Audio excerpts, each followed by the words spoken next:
Hello and welcome to another episode of Pat Baer's Anime Club. This one is recorded live on twitch.tv/Pat Baer. Check it out for your watching someone build model kits and Lego sets and talk about anime for only part of the stream. But this stream, all anime all the time.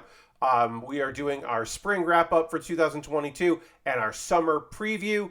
By the time this goes live on my YouTube channel, some of these shows will have started, but not all of them, only a couple of them. And also, probably a few you haven't even heard of have started. So I still think you're in the right place. If you're watching this later after the fact on YouTube, if you're watching it live here on Twitch, I'm going to see you in the chat, and I appreciate you being here. And we'll be able to talk about some stuff as we go through. We are using anychart.net, not a sponsor, just the website that I use because they do a very good job of compiling the shows and showing you when the next episodes are airing, because the first show we'll talk about here is a continuation, shows you who is streaming it in the United States, and where you can check it out, or if anyone's streaming it, because sometimes shows don't get streamed. I'll say this right now. We'll get into it when we get into the summer. You might want to get High Dive. This summer season might be the time where you get High Dive for a month to see if that's something you want to do. Again, not a sponsor. I pay for my Crunchyroll account. I pay for premium Crunchyroll, I should say. I pay for my High Dive account. And I'm happy I have both of them, because this past season, spring season, there were a couple shows. Happy I watched them there. This coming season, I'm only watching quite a few on there, I'm pretty sure. So let's get into it right now. We're talking again about the spring season. We're going alphabetical order. And I guess we'll start with A Couple of Cuckoos. This was, I think, one of two romantic comedies this season that I did not watch, because the premise did not, I don't know, like the forced marriage thing, but they were switched at birth, but they're still being forced into marriage. And then there are other girls, and I was just like, none of that appealed to me. And it's a double core. It's 2 core back to back. So it's going into the next season. So we'll see more of that. But yeah, did not appeal to me. Was not interested. Aharen-san wa Hakaranai is one of my favorite shows this season. I have said this before. This is like, what if your usual main character dude, whose only redeeming feature is that he is being nice to the weird girl, and you're going to watch that unfold? What if he was weird too? Because Raido is fucking a weirdo, and it's great. Raido has resting bastard face, and so he never really had friends. And he comes into his first day of school, high school, being like, I'm going to make friends with somebody, and maybe it'll be the person sitting next to me. And then the person sitting next to him is Reina, Aharen. And he can't hear her. Maybe she's talking. You can see, like, maybe her mouth is moving. Maybe she's doing whatever. But, like, they're not communicating. And he's like, I'm going to figure this out. We are going to be friends. Or I'm going to at least try for us to be friends. A thing with Raido is his imagination runs wild all the time, and that's very fun. That's a lot of the humor comes from him misunderstanding situations, having flights of fancy, and then the reality comes in. Nathan says, I'm just going to read what Nathan says. I liked A Couple of Cuckoos, but I'd like it more if it didn't have an incest subplot. Yeah, I didn't know about that part. I guess I'm glad I didn't check it out. And it's one of those things where they're like, well, are they really related because of the adopted, but they were just raised like? It's probably one of those things, I assume, or they didn't know they were related. There's no good way out of that subplot, and I don't need it. Now, Aharen-san wa Hakaranai. There's no part of that show where I'm like, I hate this. There's even a minor character, not even in this photo. There's a minor character who dresses like a woman, is male presenting, but dresses like a woman sometimes. And the show does not make that a punchline. It is just part of that character. Again, minor character, part of that character's personality, that they wear women's clothing sometimes. And it's like, not a big deal, and everyone's cool, and it's not played for laughs. It's just a personality trait. Fucking rules. There's a stalker character, a girl who is like constantly following Aharon and Raido because she's protecting Aharon, but like they basically everybody notices and they're like, hey, you should hang out with us. You're one of our friends. You should just do this, whatever. Like they understand her nervousness, but they're not like they don't shy away from her, and I appreciate that. There are teacher characters in this show, and usually in a romantic comedy, that's the kiss of death. Is there's a teacher, and it's going to be like they're going to be like drunk or weird, or something. One of the teachers is weird, but her version of weird is that she is psyched about the fact that Aharon and Raido are respectful students and have a lot of esteem for one another. And then when it looks like they're dating, and she believes they're dating, that their relationship is very like nice and supportive, and they're like good friends and maybe in a relationship. And the teacher just like gets nosebleeds because she's so like psyched about witnessing this lovely relationship. And it's like weird, but it's not bad. I should say Aharon's weird character trait is that she doesn't understand personal boundaries, and she was shunned for that as a child. So now that's why she's so quiet, is that she is trying to not like cross a line, but she doesn't quite understand what those lines are. Also, there's a dog that just shows up sometimes that's great.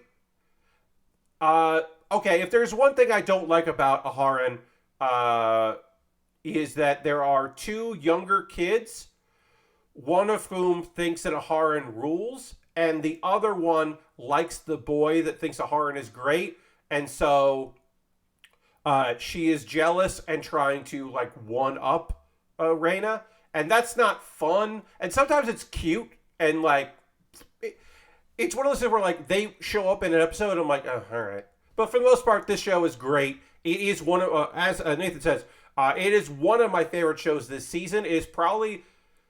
It's up there with my other favorite romantic comedy season. There were some very good romantic comedies this season, and that's right up there. So this is my first one one of two that we've talked about so far. But this is the one that I think was one of my favorites.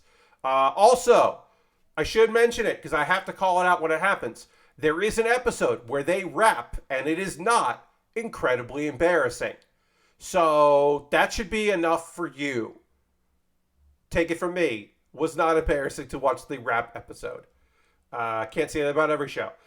AIM, Warrior at the Border Part 2. Can you believe that there were two mech shows this season, and this isn't the one that I watched? The one made by Sunrise? The one I have recently made a model kit from? This is not the mech series that I watched this season, because I watched like 2 episodes of the previous part 1, and it was not good. So I did not continue. And I love mecha shows, but there is a mecha show coming up far later from now. We'll talk about. Ayoshi is a soccer anime. There is more coming. I did not watch it. I rarely watch sports anime, even if it's good. Ascendance of Bookworm Season 3. I want to love Ascendance of a Bookworm because it is a slice of life isekai. And I like the idea of, hey, let's take this reborn in another world trope or summon to another world trope, and let's play around with it. Let's not be bogged down with having to just do the tropes. Let's explore other subgenres within isekai. I appreciate that. But I don't like this show. Because it's not a full slice of life, because there is magic and there is fantasy elements. But I don't feel like this show nails any one thing well. I think it does a bunch of things, and I can appreciate that. But I don't think it nails it, I should say. I am like about it. I did not watch any episodes of these 10 episodes. I watched most of part 2. I may someday get caught up on this series, but I don't necessarily see myself doing that right now. Birdie Wing is the best show I don't like. That's as much as I can say. I will talk about another show coming up in this that I was like, I wish this was actually gay. This feels very gay in a great way. When I say this show feels very gay, that is a positive. I wish I liked Birdie Wing. Birdie Wing is a story. Birdie Wing is the one outs, but instead of baseball, it's golf. And I know I'm making a sports anime reference here, and I said I don't watch them, but I watch some. I watch some sports focused anime. I watched 2 episodes of this just recently. I know eventually it actually does become about golf, but it doesn't in the beginning. I just didn't feel anything from the characters, but I know that a lot of people love this show. So don't take my word for it on Birdie Wing, especially because it's a sports anime. And I probably can't fully be trusted to speak eloquently about that type of anime, I guess, is what I'll say. Black Rock Shooter Dawnfall.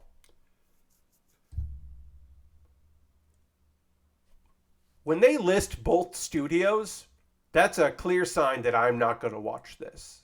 Now, we all know that action series have support studios, and often CG support studios. So I can at least applaud the idea that Baer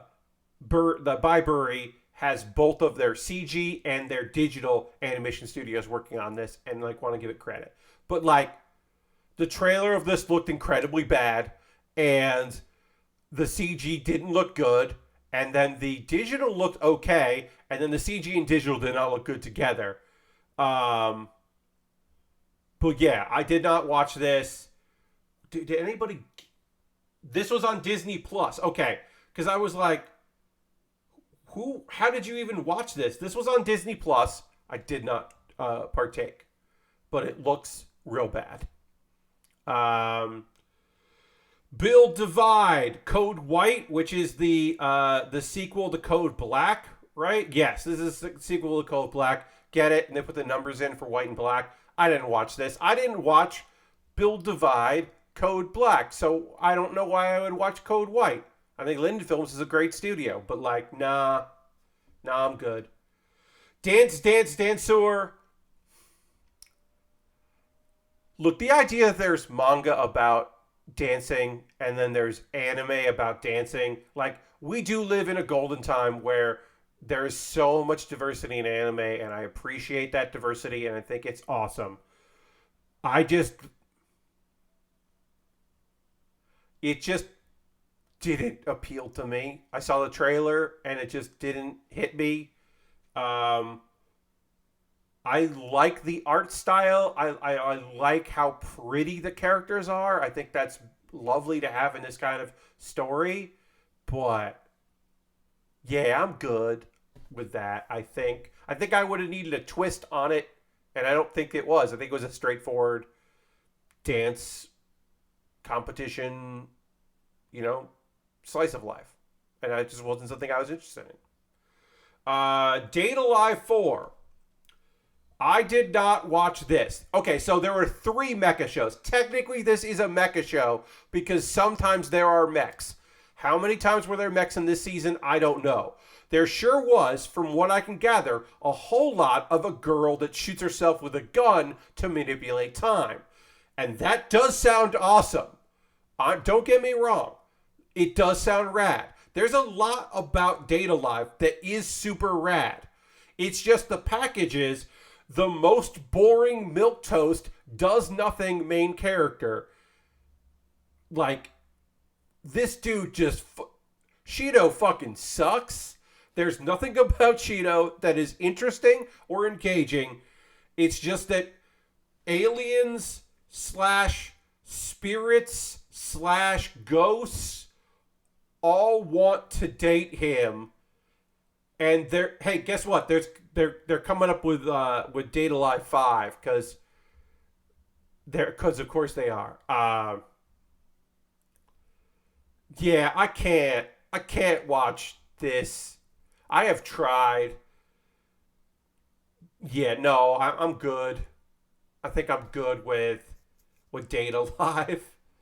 I mean, there are people that really love it. That's not a compliment. Um, Daemon Recipe for Happiness. This was a show that so we'll say this. Um, Slice of life does not mean cozy or chill anime. There are cozy and chill slice of lives, but there are also dramatic slice of lives and comedic slice of lives. And there can be cozy comedic slice of lives. This is just a character study about a dude that, as soon as he finally decides to step up, the thing he's been running from, finds out, oh, I shouldn't act, they don't want me to step up. And what does that mean? And what does it mean for a young girl that has like the hopes and dreams of a bunch of people put on her? And what is family? And I like this show quite a bit. I did not watch it weekly. I watched it in chunks, bits and pieces. And then I stopped watching it, and I've since come back. I've not finished it yet. But Daimon, like, there's something to it. I think that go in understanding that it is a drama. This is a drama slice of life with a fun premise. Taking the idea of, like, coming home to take over the family business and then finding out they don't want you to do that. Like, it's interesting. But, yeah. Yeah, I don't know. There's something missing. Again, I haven't finished it, but there was a little something missing to it for me. Don't Hurt Me, My Healer. Again, I do like a comedy fantasy slice of life. This is not an isekai, but here's the thing. I read the manga of this, and I was like, oh, I hate this healer. The idea is that, like, okay, this knight has this, he's partied up with the healer, and she's, like, rude and, like, condescending and annoying. And they're like, okay, why are you still with, like, I guess she's a good healer, but why? Like, from the manga that I had read, I was like, oh, I'll never watch this anime adaptation. Have not watched a single episode of this. I have heard from someone that there is a twist that is supposed to redeem, that kind of show the characters in a different light. But then when I read up about that twist, I was like, no, it didn't do that. It makes me like it less because of that. So if you are going to watch this, just be aware there could be a thing that might even change your opinion on it. I don't know. But yeah, I did not watch Don't Hurt Me, My Healer. Duel Masters King Max, did not watch. Fanfare of Adolescence, did not watch. This is I like that there's an anime about jockeys, jockey school. I think that is a fun idea, that there could be a boys coming of age story about, like, different kinds of boys from different walks of life, all chasing the dream of being professional jockeys. It is cool that exists. I just don't want to watch that. Healer Girl, didn't watch that either. Who picked that up? Oh yeah, Crunchyroll did. Okay. I did not check that out. I've heard nothing about it. It might be very cute, but there's also music involved, and that gets a little idly, and that's generally not my style. So I did not check that out. Heroines Run the Show. I love the idea of a girl who ends up becoming the manager of, like her classmates. Like, her part-time job is being a manager for, like, idols, and that's not what she expected. Like, that sounds fun. I watched two episodes of the show, and it didn't hit me, and it was a busy season, so I let it go. It's on my maybe watch list, but it probably won't ever pick that up. In the heart of Konichi Tsubaki is the story of a girl, a ninja clan of all girls who really wants to know about boys. And I did not watch it because that premise did not sound interesting to me. I'm quitting heroing. This is one of the shows that I got High Dive for because it was available on High Dive. This is a fantasy epic series that is also a comedy and a case study of what it means to be human and what are heroes and what are villains. And it's way deeper than it has any right to be or that it possibly should be. Because the premise is basically like, dude pushes back the demon queen and her generals and stops the invasion. And then humanity's like, you shouldn't have been able to do that by yourself. Could you go? We're terrified of you. And it's like, the demon queen's still out there. What are you doing? And so he like loses his job as the hero. And he's like, all right, fine. I'm going to go hang out with the people I just defeated and like rebuild their army into a better army. And that doesn't seem like it makes any sense. And that's because that is the premise to get us to the characters. It is not the actual premise of the show. This show makes wild choices and goes fucking places and it is another subgenre, which I have said before, so I will say it here. It's also kind of an isekai, but not a traditional isekai. And I do think it's great. But I also understand if you wouldn't like it. I'm not going to get into the stuff about Leo, the main dude, and like all the twists and turns in it. But like it goes places, and I was very surprised by it. John Biddle. I have tried to do research. Okay, first of all, this is a South Korean production. I have done my best. I can't tell if this was a one episode or shorts. If it aired on South Korean TV, I don't know why it's listed here. But the premise is very good. They finally got this, like, there was a zombie thing, and then they were like, okay, we finally got rid of all the zombies, but there's one zombie left, and it's this guy's daughter. And it's like a comedy.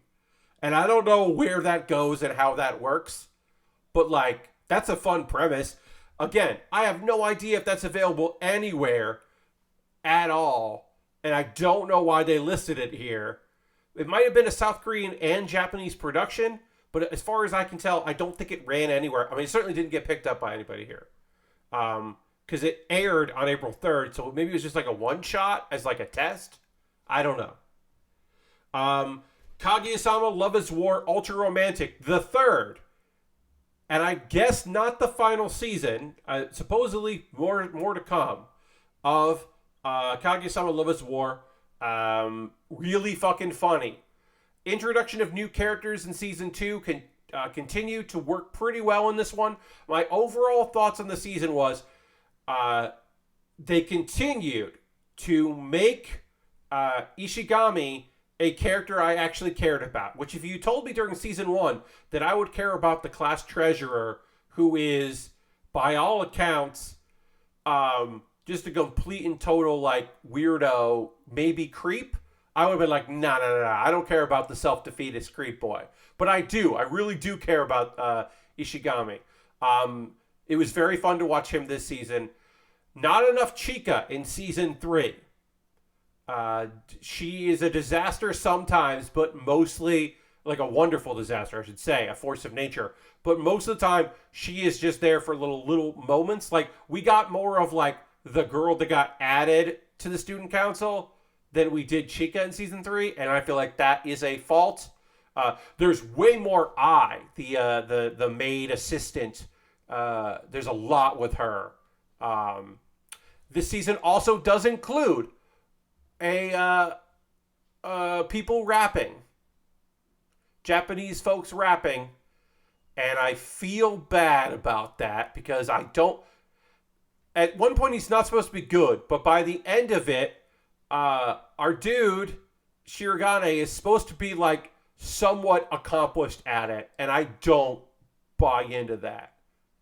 There's a lot of like everybody misunderstood. Also, should say, the closing theme is this like wonderful, weird what if the over the closing song where like it's basically like what if these characters were in a version of Starship Troopers, and it's fucking wild. You should look it up. Look up Kaguya-sama Love is War Ultra Romantic ending and check that out because it's totally worth your time. Did not watch Kingdom Season 4. There's a double length. Studio Pierrot is fantastic. I think they are a wonderful studio. But I generally am not interested in anything that has to do with Romance of the Three Kingdoms. That's just me. Comey Can't Communicate Part 2. This was on Netflix. It was weekly, which is nice because sometimes you will see, if you're wondering if we didn't talk about a show that you're like, wait, that came out this season because it was on Netflix and it got dumped at once. Annie Chart keeps that separate. We'll get to those later, but the weekly releases come in. These are all weekly releases here that debuted this season. The ones that continue from previous, we'll get to that. They're called leftovers, and then we'll get to the OAVs and OADs, which Netflix stuff is dumped in there for some reason. They make that choice, whatever. But if it's dumped all at once, it's in there. If it's a weekly release here, like Comey Can't Communicate Part 2, I don't have Netflix right now. I don't know when I'm going to get Netflix again, so I didn't watch this. I will when I get Netflix, probably. Again, we had our Haran-san, which Haran-san isn't the same show as Comey Can't Communicate, but there are a bunch of characters in Comey Can't Communicate I don't like. Basically all of the minor characters. And I think there's a new supporting character in this one that's like way better and kind of like the other ones take a back seat to her, and that sounds good, but yeah. Love After World Domination. I know some people love this. They couldn't get enough of it. I read the manga and it didn't do much for me. I like the unlikely, love conquers all. You get your like high-ranking Red Ranger meeting like the like Demon Queen, who's like she's not Death Queen, I should say. Sorry, she's not like the top rank, but she's up there, and they're like, "Hey, I think I like you," and then dealing with the all of that, what all of that entails. That's a fun premise. I just didn't like the actual show. I should say I didn't like the actual manga. I have not read the show or watched the show, but I didn't love the manga. So there we go. Let's see what else. Let's go next. Love All Play. This show got 14 episodes, which is 12 and maybe 13, like, is the rule. Sometimes not rule, but like sometimes even 11. This show got 14 episodes, and it is a show about a badminton club, and I did not watch it.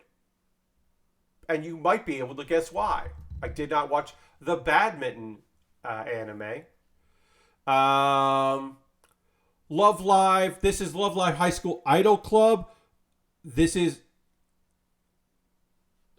the season 2. Did not watch it. There's another Love Live that's coming out this coming season. There's a lot of Love Live. I have not watched any of it. This was the 4 episodes that all got released at once for Magica Record. I've watched the first season of Magica, and that was enough for me. I think the edgy, like, hey, isn't it fucked? Aren't these magical girls kind of fucked up? Isn't the whole premise of magical girls kind of fucked up? Like, I'm just not into, that's not a thing that I'm into as a premise. So I did not watch this. But for folks that just keep wanting more of that shit, I'm glad you're getting that shit. Miss Shakutiku and the Little Baby Ghost. You would think that this would be my shit. There are only a couple shows about girls doing things. So you would think that I would watch all of them this season. But no. The idea that there are ghosts and they just want to help is adorable. But I watched the first episode and did not like the voice performance of the ghost. That ghost girl's voice made me unhappy. So I was like, nah, I'm good. I didn't give it a chance, but whatever. It happens. Oh, sorry. My camera is tilted a little bit. I just noticed. I'm rocking your world here. I shouldn't worry about that. I'm going to stop worrying about that, friends. Again, if you have any thoughts on any of the shows I'm talking about here, you can leave a comment. I love to read them. I love to see what people are saying. But feel free to jump in if you have any thoughts on any of the shows I'm talking about here. And if you're watching this later on YouTube, you're watching the upload of this, leave a comment of your favorite shows from the spring season, because I'd love to hear it as we go through, because we still have more spring shows to talk about. Nobody picked this up? I don't know what this is. This is a kid show. You don't see a lot of kid shows end up getting the subtitle treatment. Sometimes they get dubbed, but most of the time kid stuff just stays in Japan, because it's, unless they think that there is like going to be somewhat like Yokai Watch, they think there like might be a teen audience that would be into it, or a young adult audience. But if it's like just for kids, they don't license it, because why would they? Maybe Netflix kids will pick it up, but most likely no. RPG real estate. Do not let the comedy tag fool you. This show gets fucking dramatic.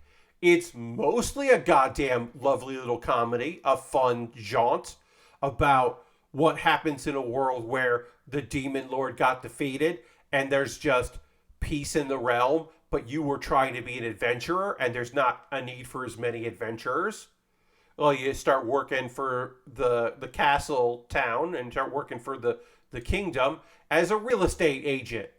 And one of your coworkers can speak to monsters, which nobody else really can. That's weird. But don't worry about it too much. Most of these episodes are, this character has a problem. Solve that problem by the end of the episode. This other character has a problem. Solve that problem by the end of the episode. And then there are little touches throughout the whole season of like, hey, there's a dragon. Hey, what's going on with that dragon? Hey, Fa, the girl with a tail that like can communicate with monsters. Something's up with her. Sometimes she disappears. Hey, there's like a drama happening in the background of this world, huh? Also, the priest character and the warrior character are roommates. And it is heavily implied a couple times that they might have feelings for one another. This is queer baiting. It is 100% queer baiting. I will tell you this without spoiling the show, without revealing the twists and turns. It's fucking queer baiting. And you don't need that shit, because there is a gay fantasy series that I will talk about soon as we get to it that actually is fucking gay. This shit's not gay. RPG real estate, no.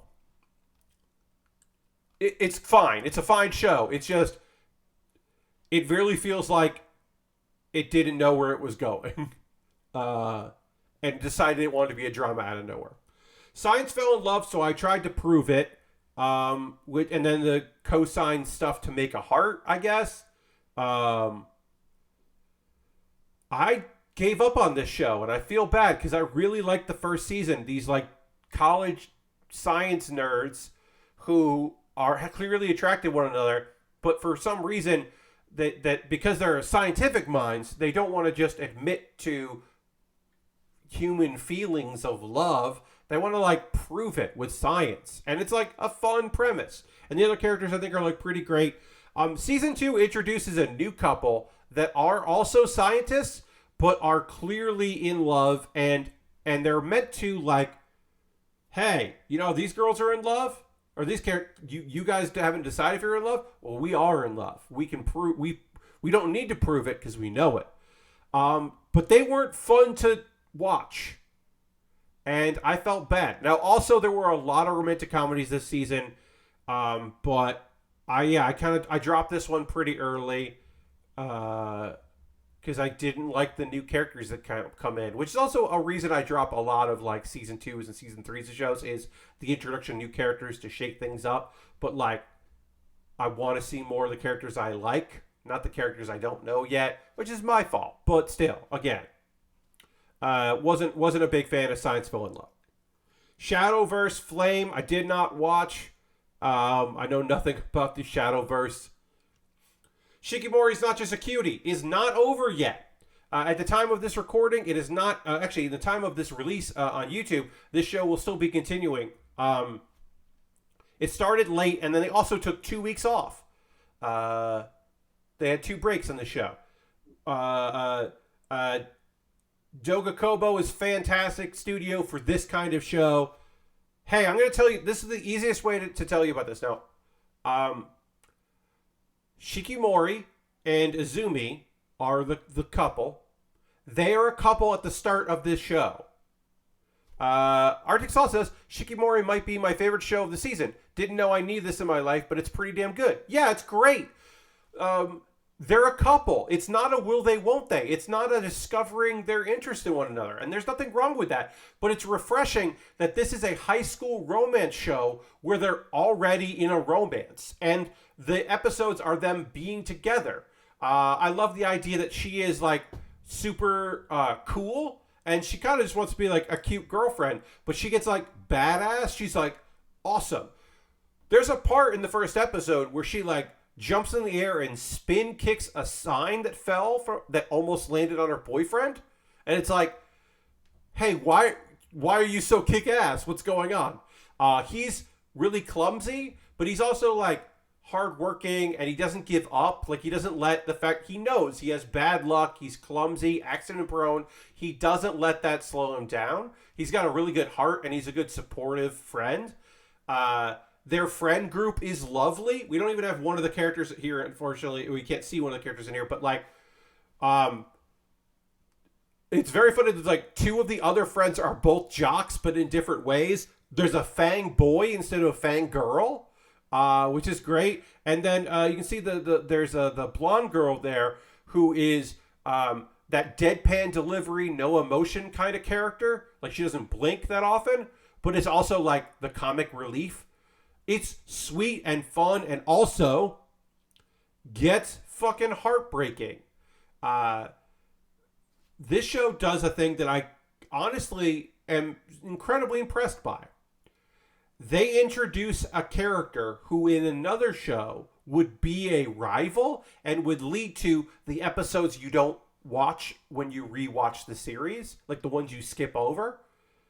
But instead, there is a character that gets introduced who is a full-fledged character with a backstory, and you understand her, and it's not us versus her.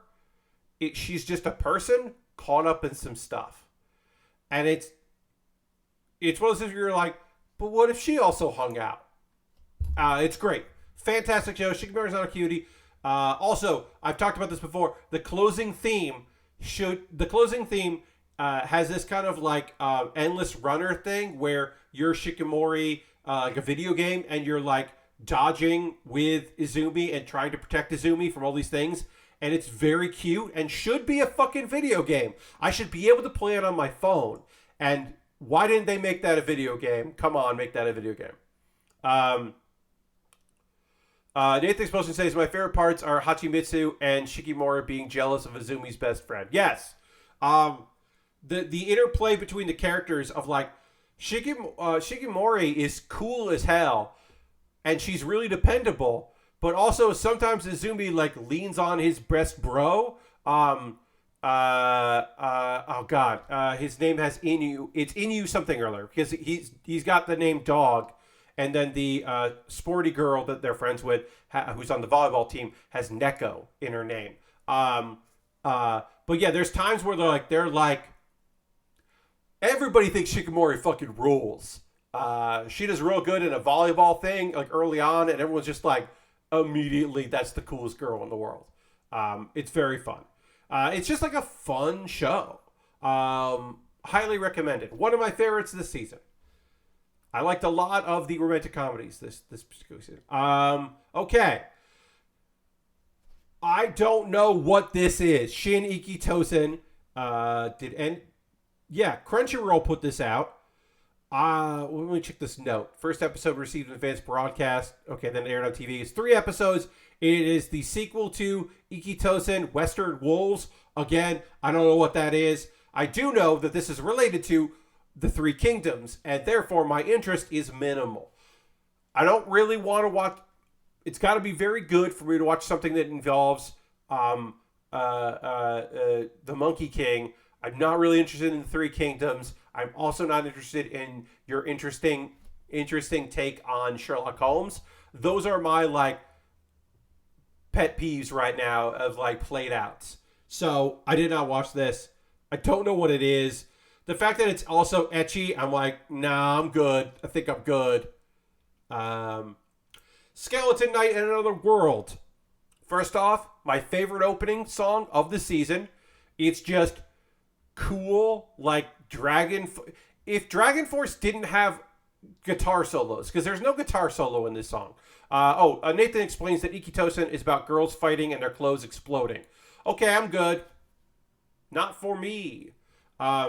Skeleton Knight of the World. Yeah, the opening song is kind of like, it needs a guitar solo, but it also has the vocals of like modern Dragon Force. Fucking great. This is based on a light novel. There's a manga version. The manga has been out for a while and goes way farther than the anime. So it's that isekai thing that you've seen before probably, where the main dude, the main character in the wakes up and is inside a video game world, but it's a real world now, but it was the video game he played. And he's in the avatar that he played in the game, which in this case is a skeleton knight covered in armor. He's a skeleton man now. And a thing that I very much like about this particular version, Arc, this style of it, is that Arc is fucking psyched to be there. There's never a part where Arc is like, how do I get back home? I miss whatever. Doesn't really remember anything. You know, maybe going through a traumatic event. We don't know. But it's mostly just like happy to be there. And it's just like, wait, is that a ninja and a cat girl? Oh, hell yeah. Is that an elf? Are we going to the elf forest? Hell yeah. A basilisk? Yeah, I'll kill that thing. Cool. And then there's bad stuff that happens. You're just like, slave traders? I want to fucking kill them with my sword and my magic. Also, I know all this lost magic. Now, a thing to note. There is the first episode, because it is mentioned, Nathan mentions in the chat. The first episode, in order to set that this world is not all roses, that it is not all great, there is a threat of sexual assault in the first episode that like is shown, and then we flash back to like Arc coming to that world, and then we like return to the present, which is that sexual assault or attempt at it. And it's just to show you that like, hey, this world is fucked up, and yeah, Arc is about to murder people, but like that's the right thing to do. And it's a scene that doesn't belong in the light novel, it doesn't belong in the manga, and it doesn't belong in the anime adaptation. And they could have taken it out, and they could have just had it be that this woman was going to be murdered. It is unnecessary. That character is not important. Did not have to happen in this thing. They could have gotten out of it. So yeah, Arc isn't really. Nathan mentions that you wish you liked it more because Arc is barely a character. Yeah, Arc is just an excited ball of energy going through the world. Also, there is a fox spirit that named Ponta that is cute and very fun. One thing I should also know, I am usually the person that will tell you I hate the mix of CGI and digital animation. When it is done poorly. This show is done mostly poorly. Because here's the thing. Ark is a gamer, and that is the most damning thing I can say about the show. Yes, Arctic Sloth is correct. Ark is a gamer, capital G gamer. So, Ark is a fantasy nerd and excited to be in a fantasy world. So, Ark is this giant suit of armor. So sometimes Ark is CGI, and sometimes Ark is digital animation. When Ark is CGI, they make the other characters with Ark also CGI. So there are CGI models of, you can see Studio Kai and Hornets, two studios. There's CGI models of like the other main characters that interact with Ark, so that Ark isn't interacting digitally with a CGI, because that's when it's the worst. And sometimes it jumps, like, there'll be like a wide shot and it's all CGI, and there'll be a close-up and it's digital, and it is pretty jarring. And if you are very sensitive to that, then you should definitely skip this shit, because it's not that good to justify how annoying it is that they swap around. I kind of wish they just did it full CGI, because they don't benefit from doing it digitally in some places. I think they could have just made this a full CGI show, and it would have been better for it. Ponta is always digital, because they never, like, Ponta is only generally shown in close-up. There also is a big Catman that barely talks that is a martial arts Catman, and they do the, like, Ark and him have, like, bro time where they, like, do tests of strength. And they become fast friends because they speak through the language of muscles. And, like, you can just find that clip. If you want to find that clip on Crunchyroll's YouTube channel, you can probably just find that. And then, like, because that is maybe the best thing in the show. I liked it a lot. I'm talking my way out of liking it. I did. Speaking of liking it, Spy Family. We're getting Core 2 in October. Does it feel like it should have been a double back-to-back? Maybe. Like, it didn't really end on anything. And if you didn't know there was more coming, you'd be like, that's it? Also, I feel like teasing the fact that there's going to be a dog when there isn't a dog yet is rude. But they got to get the merch out for the dog in between the seasons, so I understand. Hey, a spy's got an important mission. He needs to infiltrate a school. He adopts a kid. They then find a woman that needs to pose that she has a husband or a boyfriend, really, because they need to have a mother, because it'll be easier for the girl to get in if there's a mother figure. He's a spy. She's an assassin. They're both weird. Good, but weird. Also Anya is a psychic. But she's a little kid, so she can't really use it to her... She often accidentally, I feel like, uses it to her advantage. Sometimes she does use it to her advantage. And they explain that she's okay with the fact... She thinks it's fucking cool that her dad is a spy and her mom is an assassin. She thinks that's pretty great. Because there's a lot of world of espionage and all kinds of stuff going on. And there's a lot of, like, people afraid of, like, giving out secrets and stuff. And there's other characters. Basically, the other thing is that Anya, like, is just trying her best. And I really appreciate that. She is the funny character in the show. It's got a lot of heart, and it's very charming. There's cool action scenes. It really is...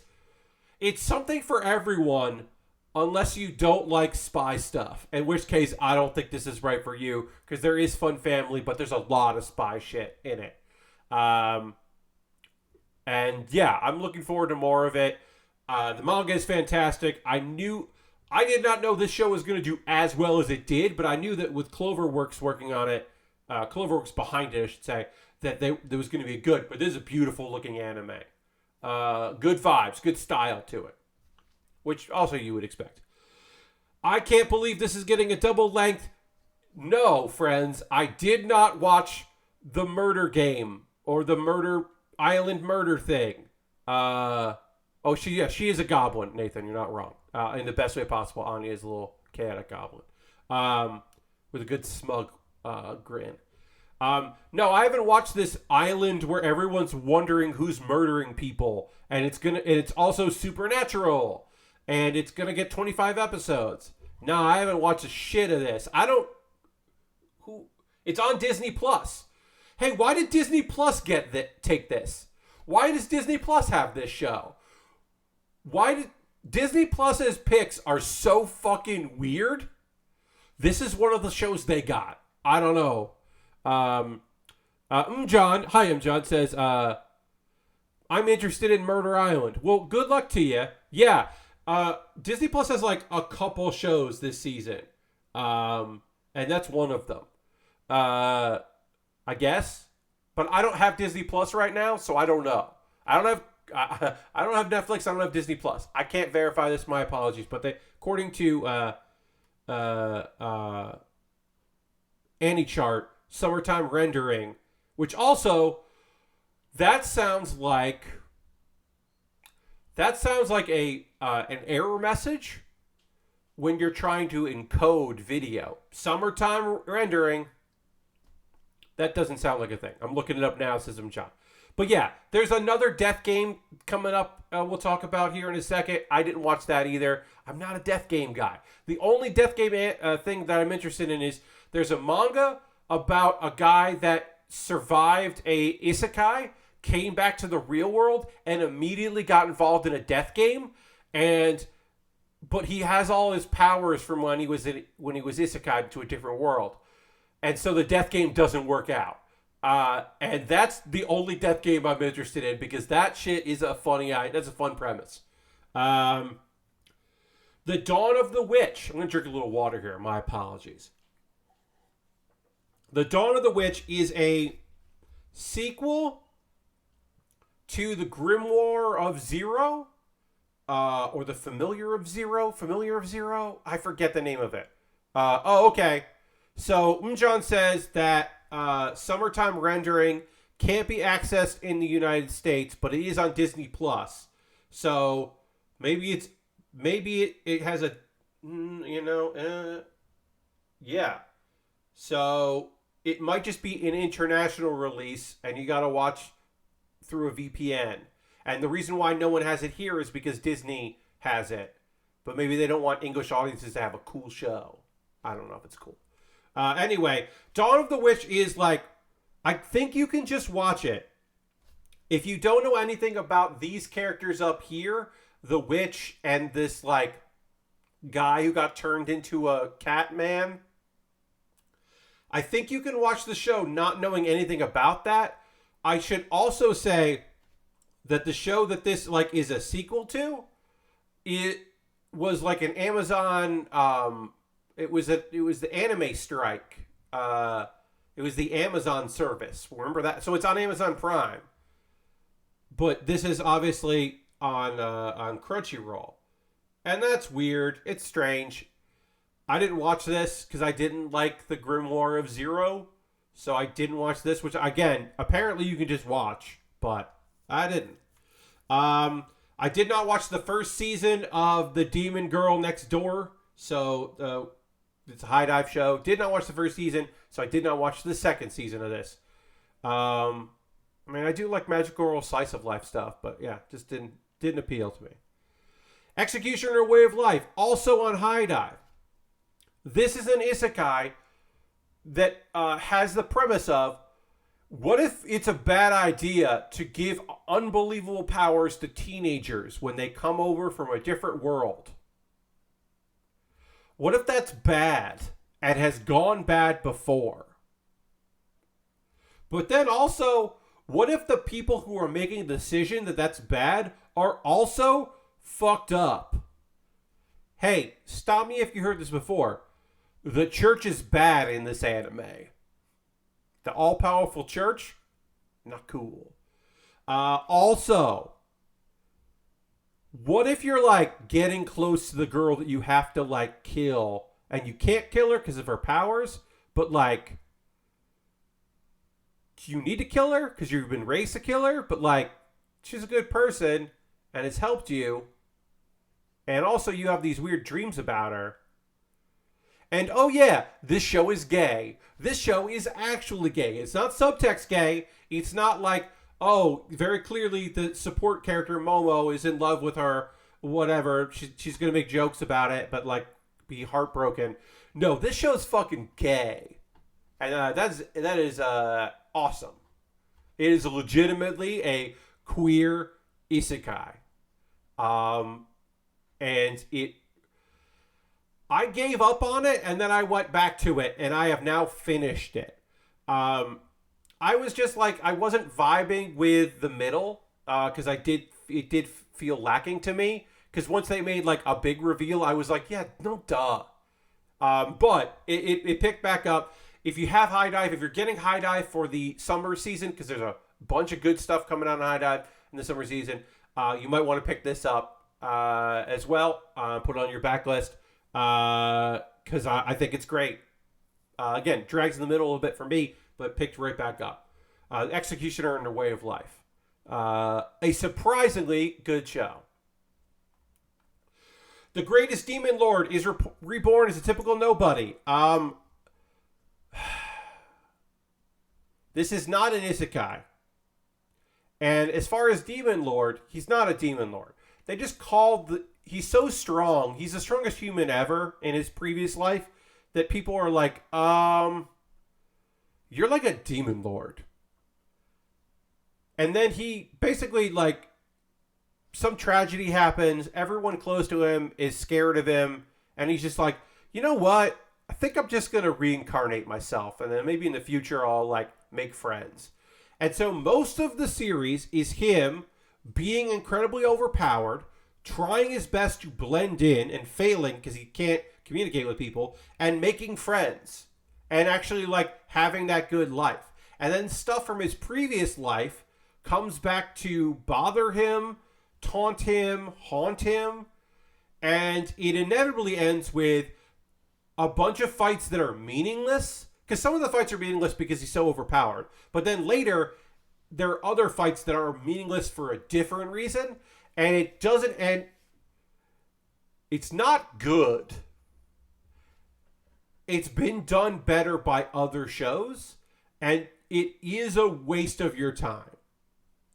So I don't recommend The Greatest Demon Lord is reborn as a typical nobody, because I think you can do better. Yeah. Rising the Shield Hero Season 2. So I started trying to watch this, and I kept, as I was watching, I think I got like 3 or 4 episodes in, I was like, did this shit just get bad? Is it a bad interpretation? Did they fuck up? Because I know that they jumped ahead for the last episode for season 1. Are they in that problem where they like skip some stuff and they don't know how to go back to it? What's going on with this show? And it turns out that the manga, the part that is adapting, is like boring and weird and not good, and so they're trying to adapt material that doesn't work well, and it's so weird because I feel like, look, obviously we're all in our own bubbles, right? I'm in my own anime bubble on the internet. This show was fucking huge. The first season of the show was big. And it might have been a lot of people weren't used to the idea of a main character in an isekai being mistreated and like going and actually being tough because maybe they don't watch ReZero and they've only seen isekai where characters are overpowered and they aren't used to the idea of someone struggling and being betrayed as a main character in an isekai. But I feel like nobody's talking about season 2 and it just is like a wet fart. It's weird. It's very weird. Also because Crunchyroll clearly has put a lot of time and effort into promoting this show. Trapped in a dating sim, the world of Otome games is tough for mobs. I've read this manga. I've watched this anime. I've not read the light novel. It's an isekai in a video game. That video game is a dating game. A Otome game. So It's the best. Look, are there only 3 mech shows this season? Yes. Is it the best mech show this season? Also, yes. They didn't even include mech as a tag or mecha as a tag. But there are mechs you can see in the background, and it is fun to watch the mechs fight. I really like this. It's got Nathan's surprise of the season. I knew that it would be pretty okay because I've read the manga. Of course, the source material was probably the light novel more. But yeah, what the hell, man? It's like I love this show. The premise is just that this dude hated playing this video game. He did it. He was forced in. He was basically blackmailed by his sister to play this dating game made by people that clearly didn't want to make a dating game. They wanted to make an RPG because the RPG is very difficult, but the dating stuff isn't that interesting. All of the guys that you were trying to woo are terrible, and he hates them. The villainess is clearly like not wrong, and they don't do anything to make her a villain. She's just a high school girl that is shocked that her fiance, since she's been a child, the crown prince, has like shunned her to pick up a commoner. Last Toma game I played, says John, everyone was very artsy and really catered to me. So this dude hated playing this game, and now he died, and now he's in the game. But he remembers where the DLC is, and he knows how to play the game, and he gets overpowered weapons. And even though he wants to be a mob, he wants to be a background character. He still hates the prince, and he hates the prince's lackeys. So he is going to protect the villainess. And then also, a thing happens that he doesn't quite understand, which is there's another girl who is also a commoner, but not the girl that's supposed to be the commoner. There's another new character that seems to know what's going on too. And we know she's also being isekai'd. And we have an assumption about who she really is, even though that doesn't super come up. We pretty much know who she is in the story. Also, this dude wants to be the villain. He is great at being the villain. He is so shitty to these guys. And then there's some drama. There's some touching moments. Like this girl who hasn't had the personal growth she would have in the video game goes through some stuff. And the minor villains step up to be major villains because things have changed and the story isn't going according to plan. And you have this like guy who at his heart is a good dude, but revels in being an asshole. And it is the surprise of the season. It's one of my favorite shows this season, and it shouldn't be at all. So that's Trapped in a Dating Sim. The World of Otome Games is Tough for Moms. One of the best shows this season, and the best mecha show this season. Your boy Koming, I did not watch. This is on High Dive. This is an isekai. It's just that the different world that Koming goes to is a modern Tokyo. Leon loves being the bad guy, and it's very fun. So anyway, what happens when Koming, the Chinese military strategist, appears in modern Tokyo? He basically becomes like a manager of like an idol.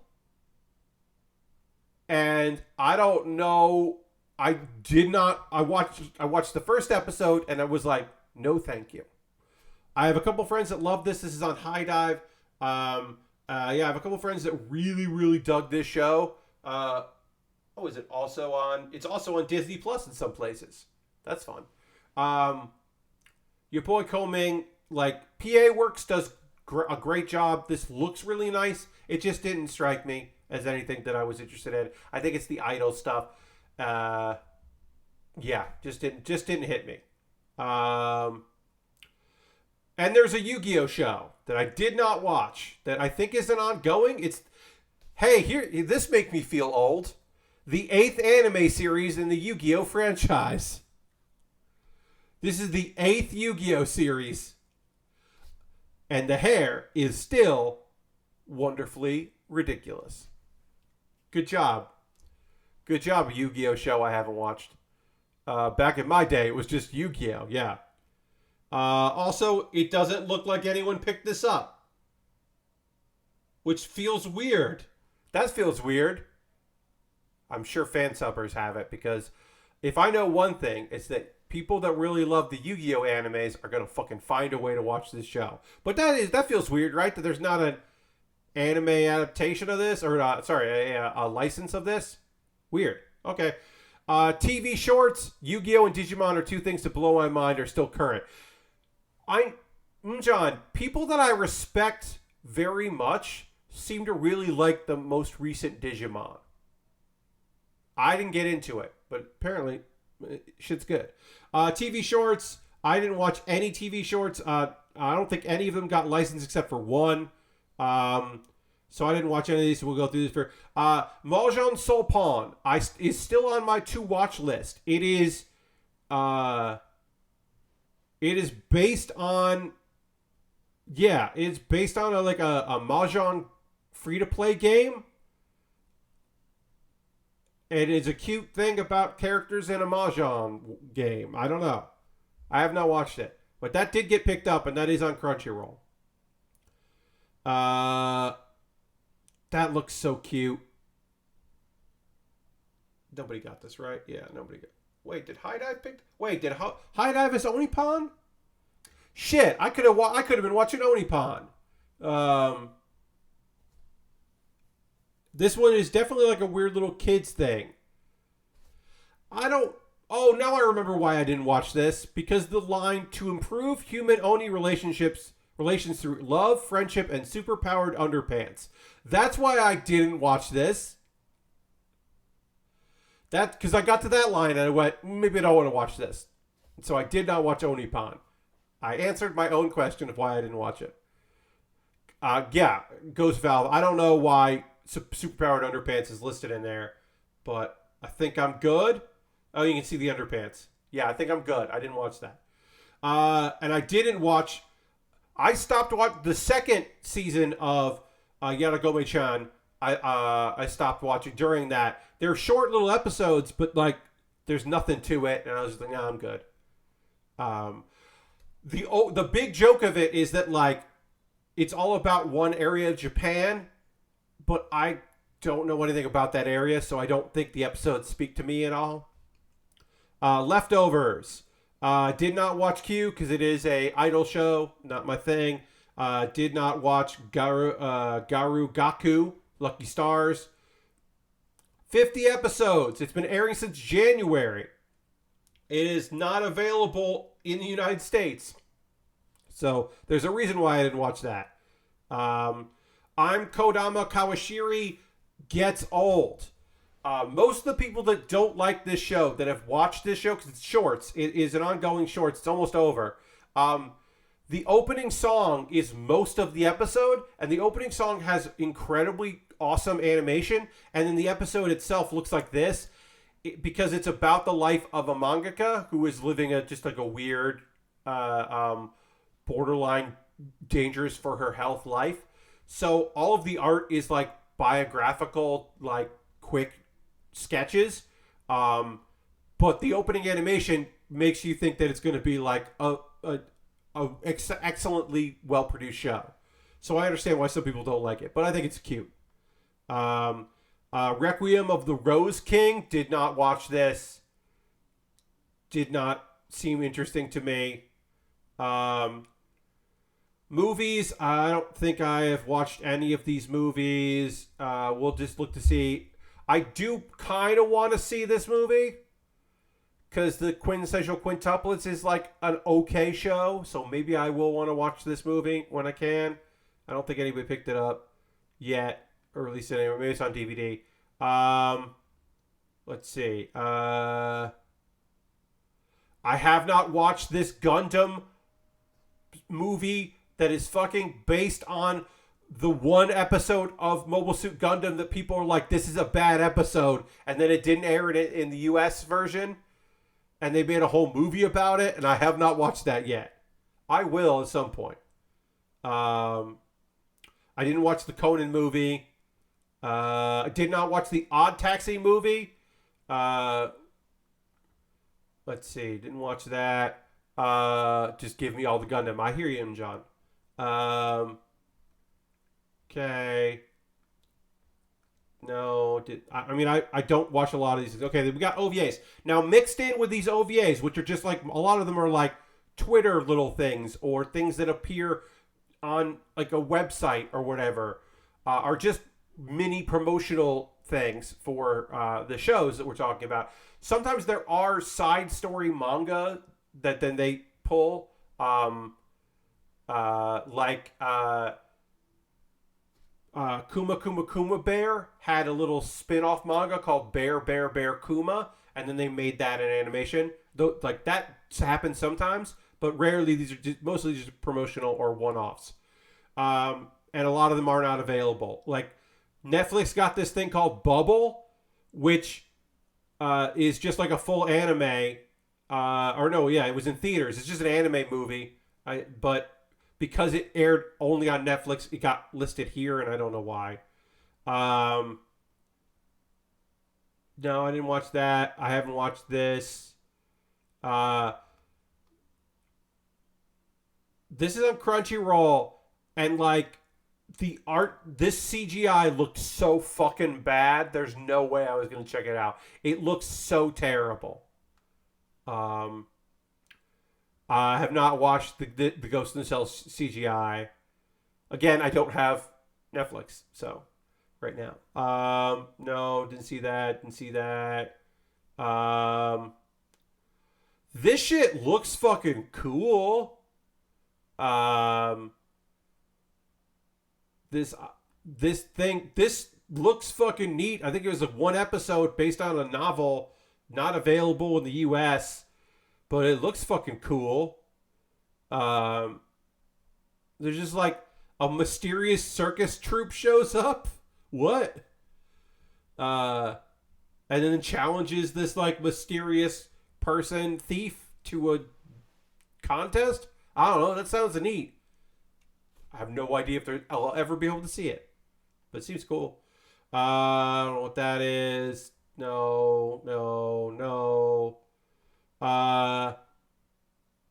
Oh yeah, this was like the gap thing in between the first two seasons of Gundam 00, which seems neat. Did that come out? Yes, they aired on April 4th. Okay. I don't know what that. I have not watched this. Did anybody actually pick this up? No. I think that's just like maybe on YouTube, and you have to get around it if you want to. Legend of Galactic Heroes. We'll go back up. Legend of Galactic Heroes Denew these collision. Apparently, no. This was a 12 episodes sequel series, but for whatever reason, it's listed as like one shots, and I don't know why. Maybe it all came out at once, and that's why it is listed in the section. Like I said, AnyChart has some weird. They make some weird choices where they put stuff some places. So it put there. This is like where digital stuff goes and extras go usually. Again, David Production, fantastic studio. They made a 6-episode anime of Spriggan. It came out really recently. I saw the movie Spriggan. I've never read the manga. I haven't seen Spriggan the movie in a long time. And that's a good movie. You're not wrong, John. I mean, for me anyway, I think it was great. But I don't fucking know anything about this, the ONA. I have heard zero about it. Strike the Blood Final. The final season of Strike the Blood, which did not get nobody picked it up over here. But that, this is a weird comedy that is on Netflix, and I haven't heard anything about it. A bath designer going forward into the future to learn about modern plumbing and stuff and Japanese bath culture. That sounds weird. Tiger and Bunny 2. I feel like the first Tiger and Bunny must have, like, I don't, all of a sudden, Tiger and Bunny is like a show, and then there was a movie, and then there's another series, and like, I think I'm supposed to know what this is, but I have no idea what Tiger and Bunny is. But it's one of those things where, like, people I know who I like really appreciate their opinion on stuff were just like, they talked as if I'm supposed to know this, and I don't. Tomodachi Game. So, why is this listed here? I don't know. I think it came out all at once internationally. Okay, yeah. So, maybe like it was on Hulu in other parts of the country or other parts of the world. But this is a weekly show as far as I can tell. And Tomodachi Game is a death game. It is the death game played amongst friends. And everybody's got a secret. And I didn't watch that shit because I don't want to. Ultraman. Haven't seen season 2 of Ultraman. Kind of don't think it needs to be included in here. But it is being done by IG. And so maybe. But I don't think you need to include Ultraman in this shit. But whatever. I don't know what that is. Vampire in the Garden seems pretty cool, but I didn't watch that. And then I didn't watch the OVA for the Moriarty anime because I haven't watched that. All right, and that is all of the shit. That's all old news at the time of this. At the time of this release, on when it's on, this version's on YouTube, new season has already started. So we got to get into the summer season. Now we can get into the preview of the new stuff. You know what? Instead of doing alphabetical, let's do next airing episode.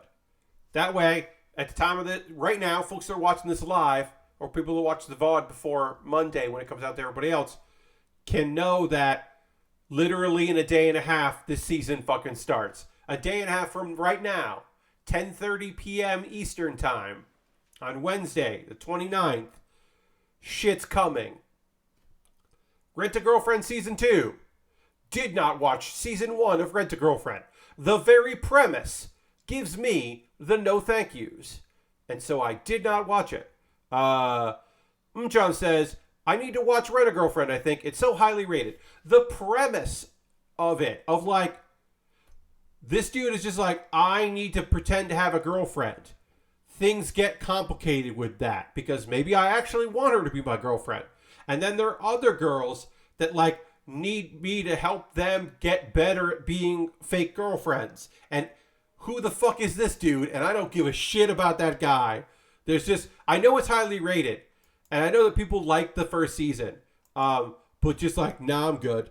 Sorry, I'm going to run something real quick. So yeah, I just like, there's no way that I would be interested in that premise. It just doesn't do anything for me. Yeah, Jatsu.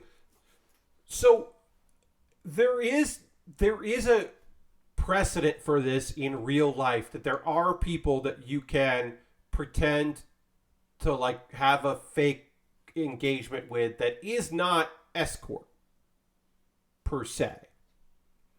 That is chaste. But still, also, he used to have a girlfriend and she sucks. And it's just like, none of this interests me. I'm glad for people that liked the first season that they get the second season. But yeah, it's not something I'm interested in. Phantom of the Idol. I say I don't like idol shows. Did anyone pick this up? Let's see. High Dive as it's okay. I say I don't like idol shows, but maybe I will check out this first episode. Because the premise of this idol show is, or the series is, a dead idol wants to possess a guy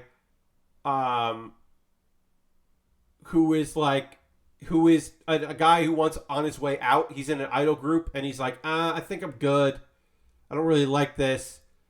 I'm kind of on my way out. And then, like, he meets a ghost who is just like, I want back. And you're going to help me. And I'm like, I don't know. I might watch that. That might be something that I watch. I'm gonna add to my watching list. You can watch me update this right now. I don't know. Will I keep watching it? I don't know, but I'm gonna start. I'm gonna try. This one's getting out of my watching list.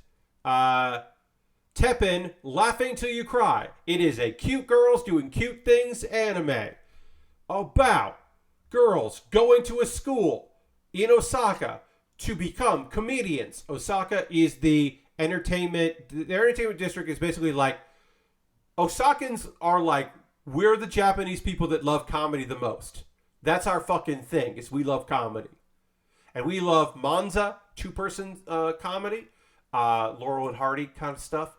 And we like stand-up, and we like sketches, and we like all that shit. We like improv, but our version of improv is it isn't Whose Line? It's like, it's a lot of Japanese improv is just like short form. It's really, but not Whose Line games. It's like only a couple games, and it's basically like sketch prov, where like the premises are all figured out ahead of time, and then you like how you connect the dots is improvised. But anyway, it's a show about these girls who are like, yeah, I guess we all want to do stand up and our different kinds of comedy.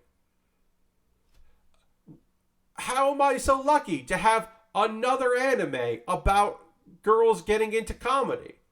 My Setsu opening act wasn't great, but it had a lot of heart. And I think it was a fun idea. And this is like, I'm getting a slice of life about comedy. I'm so excited about that. And Crunchyroll picked it up too. So it's like, I know I'll just be watching it. Oh, it's so good. I'm so happy.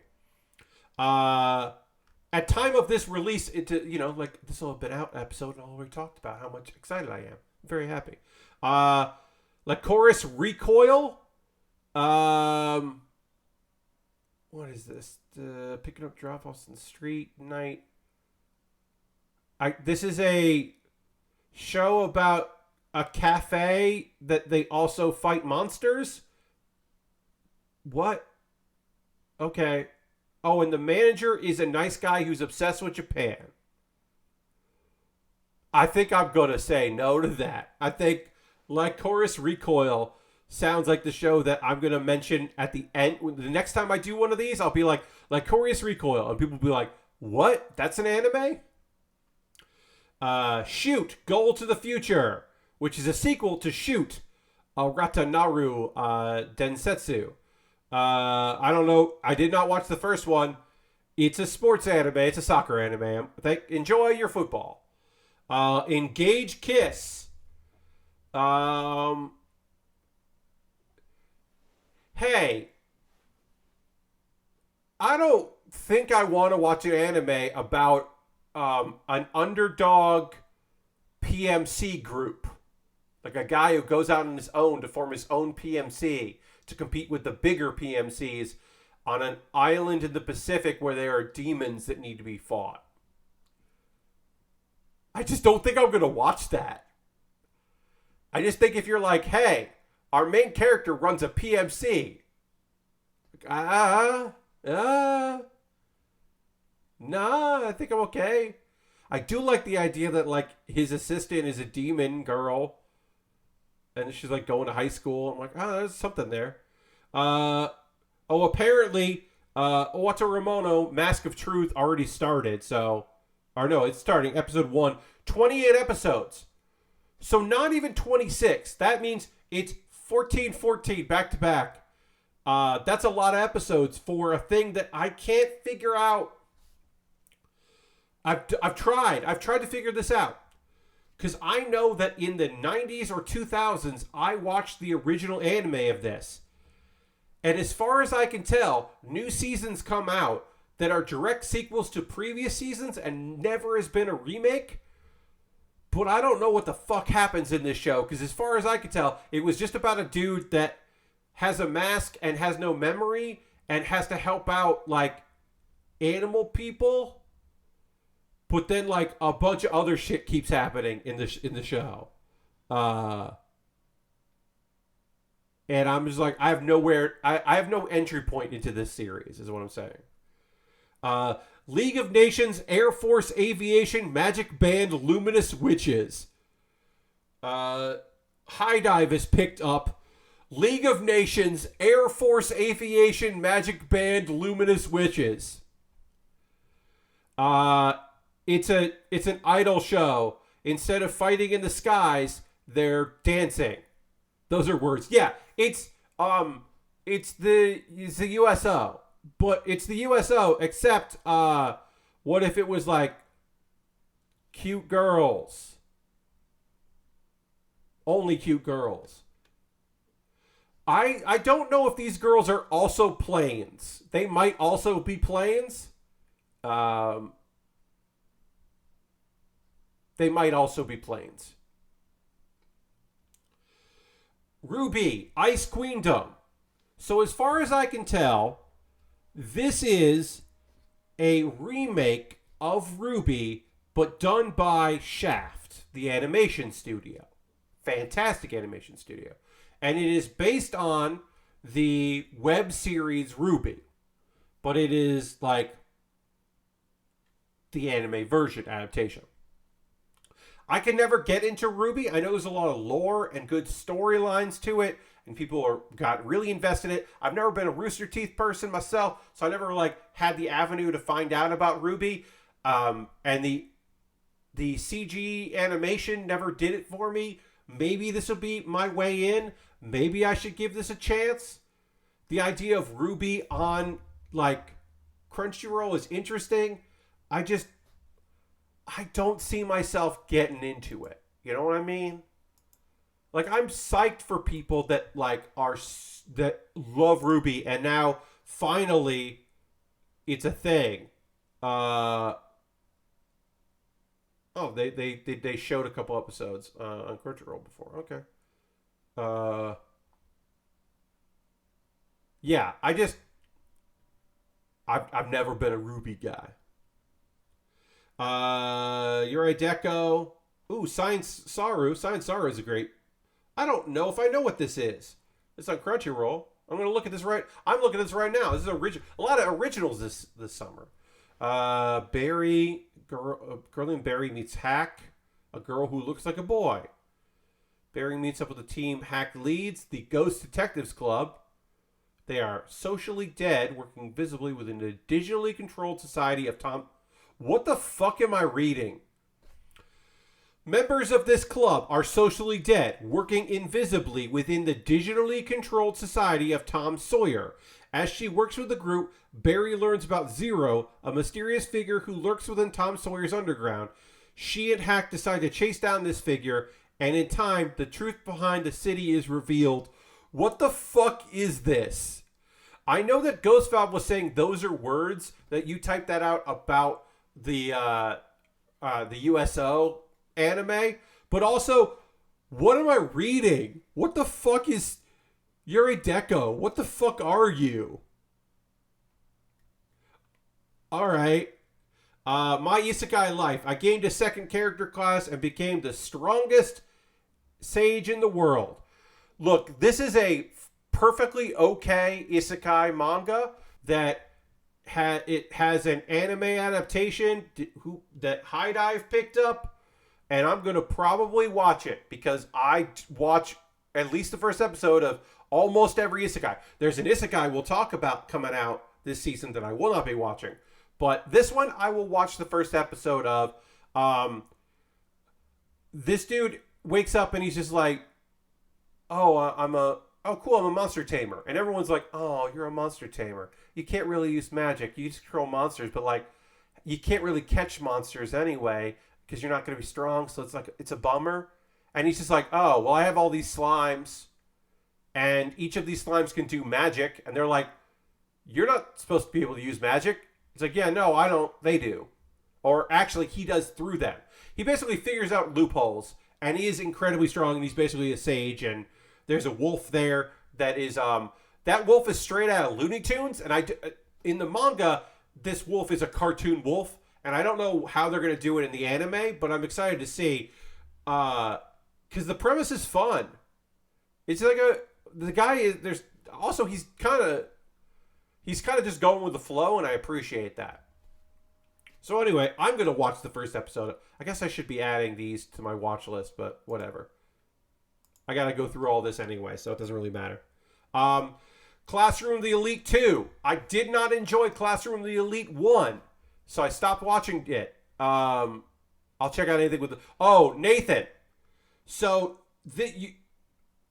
you might be able to see this in the photo. That slime has an eye patch. There are slimes with mustaches.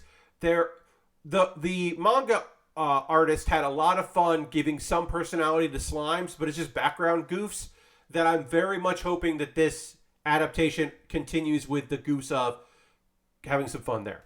Yon Song says, "Hi, Pat. Glad you're here to sludge through the 8,000 new shows this season and provide context doing the Lord's work." Thank you very much. I appreciate that. Yeah, there's always a lot of anime. And sometimes there's a couple things that we're like, oh, I wish I could have watched that. But also, sometimes those shows, you're better off. And there's a bunch of shows that nobody watches.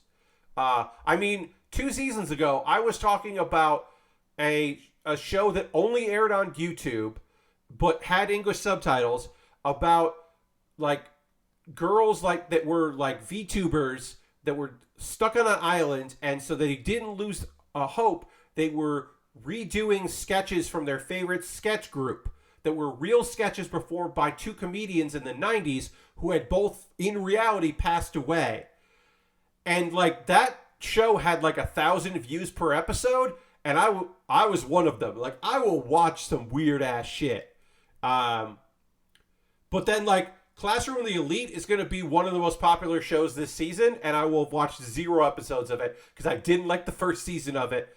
Because this isn't necessarily a death game, but it's a death game where no one dies. Maybe people will start dying. But I just don't particularly enjoy these psychological, like, one-upsmans like, oh, how'd he pull this off? Like, I don't care. Card Fight Vanguard, will plus dress. Sure. This is, I guess, season 3 of, hey, it's Vanguard overdressed. Now it's will dress. Oh, we're not over being dressed, I guess. Overlord 4, Madhouse is putting over. I'm going to fucking watch this. Season 3 had some very poor looking CGI blended in with the digital animation.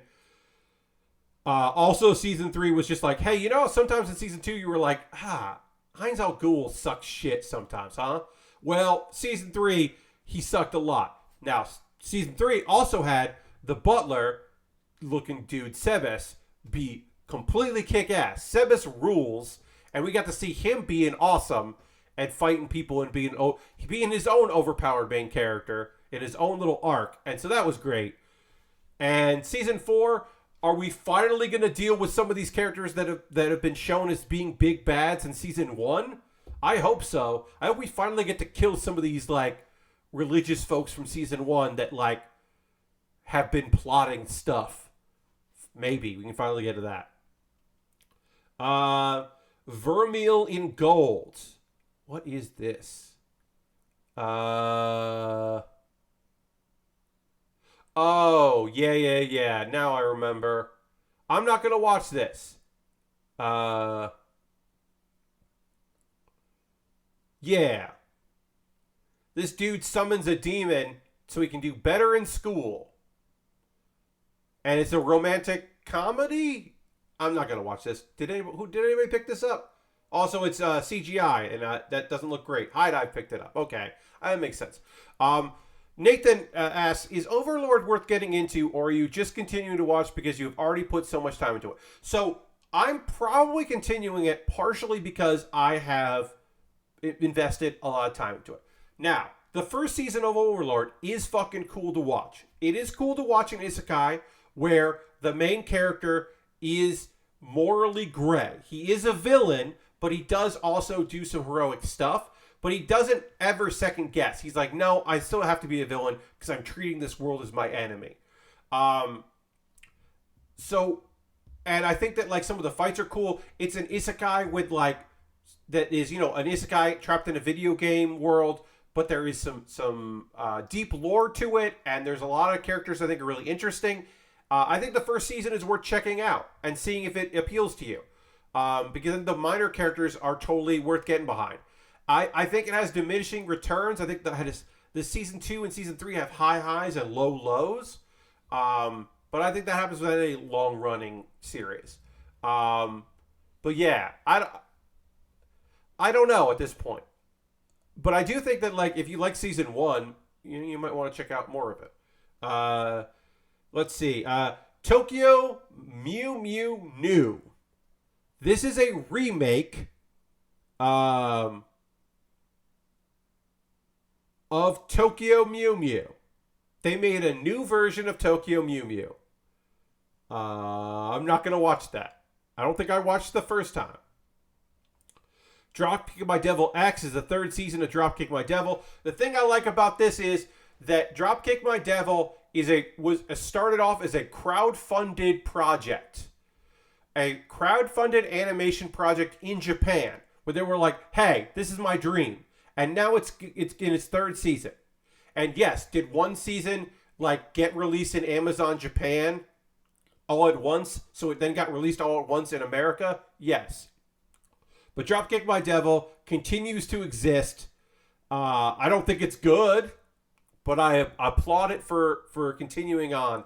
And the idea that it was a crowdfunded project that then became a full-fledged anime, that's cool. I think that's very cool. My Stepmother's Daughter is My Ex. I don't think I'm going to watch this. If I hear from some people that this is good, I might check it out. But I think this season is going to be a whole lot of me watching isekai. And not watching a lot of romantic comedies, because I watched so many romantic comedies in the spring season that I don't know if the summer season is going to have any romantic comedies for me. But basically, this dude's ex-girlfriend is now his stepsister. That's the premise. And I guess they're going to try to figure out, like, how to pretend to be... Here's my thing. Are they going to pretend to be, like, brother and sister and getting along? And then are they actually going to fall in love again? Which would be weird, because now they're step-siblings. I think if I am going to watch a romantic comedy season, it's probably not going to be this one. Hey, here's an isekai I'm going to watch. It's called Uncle from Another World. I believe the fan sub a while ago. Oh wait, is this? Shit, is this on Netflix? Am I gonna have to fucking get Netflix? God damn it! Oh man, I thought for sure Uncle from Another World was gonna end up on High Dive. Let me just see if maybe I'm taking a real chance here. Not chance, but like I'm literally fact checking right now. Anyway, Uncle from Another World is about a dude that wakes up after being in a coma for a very long time. And he wakes up and he's just like, shit, I'm back. And he was in an isekai world. He got isekai, but in this world he'd been in a coma. And so it's him recounting events to his nephew about like what he dealt with and where he was. And then also, it wasn't a great time. There's a little thing that I think is very fun of him, like being okay. So let's see. I'm looking at some news here. Just trying to see. Yeah, they didn't get it. Damn it. Oh, why did Netflix get this one? Well, I'm probably not going to get Netflix immediately, so at some point I will get this. Anyway, there's a whole thing where he asked, one of the first things he asked his nephew is about how Sega's doing, because he was a Sega fanboy early in time. So, but yeah, he also kind of wants a trauma outcome of the 90s console war. Yeah, so, but yeah, he had a bad time being isekai. Everyone thought he was ugly, Uh, and maybe he was, but he wasn't a pretty boy. And so it's just like, yeah, there's a lot of like tragic comedy in this one.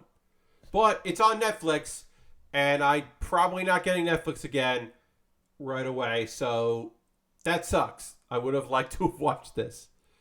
Made in Abyss, the golden city of the scorching sun, aka the reason that some of y'all are getting fucking high dive this season because you fucking want to watch this show. So now you're paying $5 a month to high dive for 3 months to watch this, and you should probably watch some other stuff too. But yeah, you're fucking getting high dive because you really want to watch Made in Abyss. You want to watch this new season of Made in Abyss. I don't want to watch this show because this is basically children in peril, and I am not interested in that kind of an anime. But you're going to check it out. Collectively. Maybe not you specifically. This is a slice of life fantasy show based on a video game. It's called Smile in the Astoria, the animation. Smile of the Astoria. I'm not going to watch that. Harem in the Labyrinth of Another World. Hey, here's the isekai I definitely won't be watching.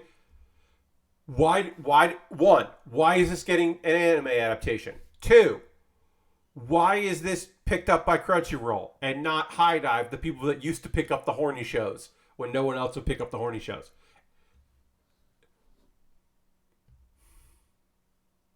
Anyway, it's about a dude that shows up in another world and explores the labyrinth, but also gets some slaves and has sex with them. And that's the show. I don't even know if he's going to get to the second slave in this one. He probably will. But yeah, he purchases people to be his assistants and then also has sex with them. And that's the show. I'm so bummed that more people came in just as I started talking about this. But yeah, this is a show. Hey, if someone's just like Harem in the Labyrinth of Another World, hey, that's out. You can be like, all right. This might be one of those shows where if this is someone's favorite show of the season, you now know a lot about that person. I did start reading this manga because I read every isekai that I can get my hands on. But I was like, and I read, is this the new Interspecies Reviewers? Yeah, Nathan, it might just be. That one was odd because, like, they got in trouble for, like, what version was going out internationally. That was the whole thing there. But, yeah. Look, I read harem anime, manga. I watch harem anime. I watch shows where it is, like, awful about, like, when you stop and think about, like, the characters that are there and how they became there and all this. So at the very least, this show is honest about what the fuck it is, and I can appreciate the honesty, but I'm also not interested. And I also don't know why fucking Crunchyroll picked this shit up. This should have been a High Dive show. It's so weird. Prince of Tennis 2, U17 World Cup. Man, I don't know anything about that shit. It's a sequel to an OVA, which that's cool. This is a maybe. I will say that this show is a definite maybe. I might watch Yakuza's Guide to Babysitting. I mean, the name of it tells you what it is. It's an anime where, like, a bunch of Yakuza people have to take care of a little girl. And it's a comedy slice of life. And I'm probably going to check it out. Because, like, maybe it's going to be really funny. I don't know. I do like scumbags with a heart of gold. Heart of gold. Call of the Night. This is a sleeper hit. This might be one of the best shows this season, and you might not have heard of it. I believe this is on High Dive. Yeah, this could be a sleeper hit this season. It is a weird slice of life fantasy series about a guy who's a narcoleptic he just can't sleep at night, and it's not narcolepsy. Well, he can't sleep at night, Um, and he ends up running into this woman that claims to be a vampire. Uh, and it's like, but she's got some stuff she's got to do, and it's this whole weird thing. And there's Insomniac. Yes, John. I said narcolepsy. I meant Insomniac. Yeah, he's an Insomniac. And there might be a reason why he is. And it's a weird series that I enjoyed the manga of quite a bit. This could be, and I said sleeper hit, which was not meant to be ironic, or a pun. This could be a really fucking good show. So yeah, I'll be checking this out. When will Yumu make his move? Let's see. Is this on High Dive? Yeah. I am not going to watch this. It is about a person that joined a shogi club just to be around the person that they admire. Also, I don't know why it's an illegitimate shogi club. I kind of like that, but I don't know enough about it to investigate it. But basically, it's just like, I want to beat you, and then I'll tell you that I like you, which is like, she's very good at this, and you're not. So, what? I don't know. I don't think I'm going to be watching this. Silverlink is a good studio. But Shine On, Bakumatsu Bad Boys is a very good fucking name. But I don't think I'm going to be watching this. I don't think I'm going to be watching Shine On Bakumatsu Bad Boys.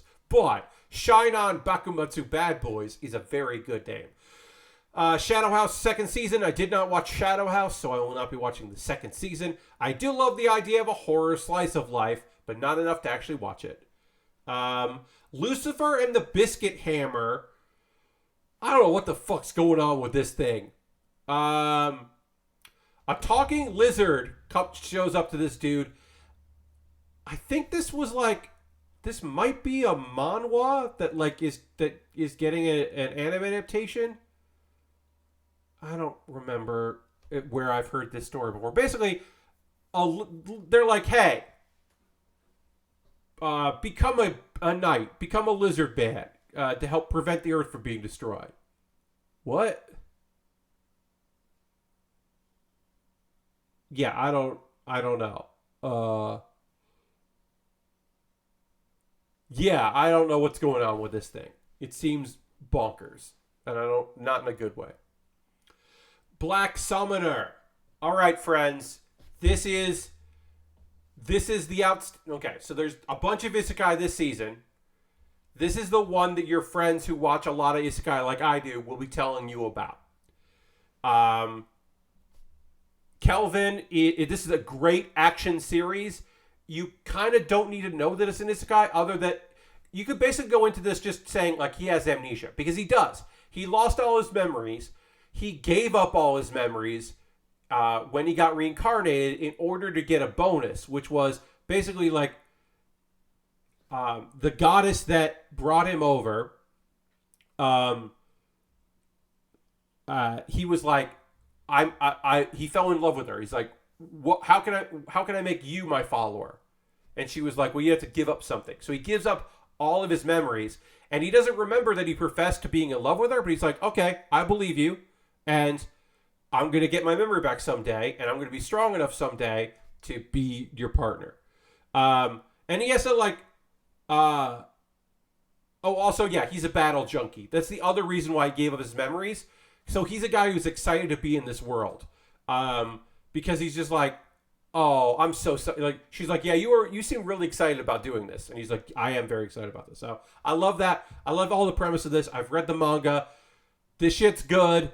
Black Summoner is going to be the isekai that people, it's going to be the action series people talk about this season, I feel like. That isn't a sequel. Extreme Hearts. It's a soccer anime. It's a hyper sports anime. Which just seems to be like extra shit soccer. No thanks. Isekai Yakyoku. Nobody has picked this up. right now, it has not been announced to have a distributor. It's coming out in 10 days at the time of this recording. This is an overpowered main character isekai story, but he's also a doctor. And he has science background, but he also has magic powers. So it's a magic doctor isekai.